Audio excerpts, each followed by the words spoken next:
బంగారం ధరలు ఆకాశమే హద్దుగా దూసుకుపోతున్న ఈ రోజుల్లో ఇన్వెస్టర్లకు మరీ ముఖ్యంగా సామాన్యులకు ఆసక్తి కలిగించే వార్త ఒకటి ఇప్పుడు మార్కెట్లో చక్కర్లు కొడుతోంది.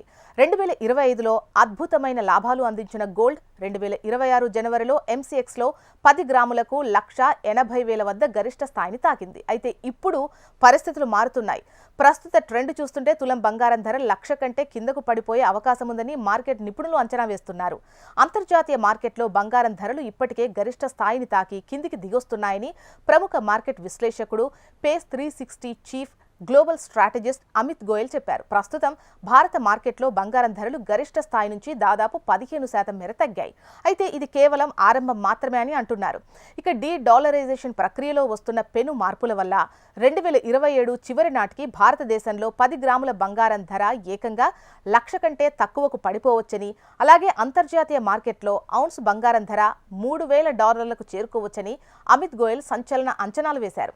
ఇక బంగారం ధరల పతనానికి ప్రధాన కారణం రష్యా మళ్లీ అమెరికన్ డాలర్ వైపు మొగ్గు చూపడమే అని బ్లూంబర్గ్ నివేదికలు చెబుతున్నాయి. యుక్రెయిన్ యుద్ధం ముగింపు దశకు చేరుకుంటున్న నేపథ్యంలో డొనాల్డ్ ట్రంప్ నేతృత్వంలోని అమెరికాతో ఆర్థిక సంబంధాలను పునరుద్ధరించుకోవడానికి పుతిన్ సర్కార్ సిద్ధమవుతోంది.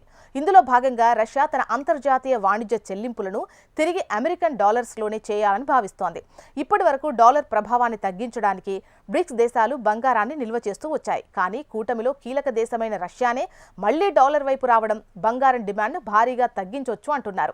గత కొన్నేళ్లుగా ప్రపంచవ్యాప్తంగా ఉన్న సెంట్రల్ బ్యాంకులు, ముఖ్యంగా బ్రిక్స్ దేశాలు ట్రంప్ సుంకాల భయంతో బంగారాన్ని విపరీతంగా కొనుగోలు చేశాయని సెబీ రిజిస్టర్ మార్కెట్ నిపుణుడు అనుజ్ గుప్తా చెప్పారు. దీనివల్ల డిమాండ్ పెరిగి ధరలు ఆకాశాన్ని చేరాయి. అయితే రష్యా తాజా నిర్ణయంతో సెంట్రల్ బ్యాంకులు తమ వద్ద ఉన్న బంగారాన్ని ఓపెన్ మార్కెట్లో అమ్మే అవకాశం ఉంది. ఇదే జరిగితే మార్కెట్లోకి గోల్డ్ సప్లై పెరిగి డిమాండ్ తగ్గితే ధరలు వేగంగా పడిపోతాయని అంచనా వేస్తున్నారు. చైనా, రష్యా, భారత్ లాంటి దేశాలు అమెరికన్ డాలర్పై ఆధారపడడం తగ్గించి బంగారాన్ని ఒక ప్రత్యామ్నాయ కరెన్సీగా మార్చాలని ప్రయత్నించిన సంగతి మనందరికీ తెలిసిందే. 2024 మధ్య ప్రపంచంలో అమ్ముడైన బంగారంలో 50% కంటే ఎక్కువ ఈ దేశాల్లోనే సెంట్రల్ బ్యాంకులు కొన్నాయి.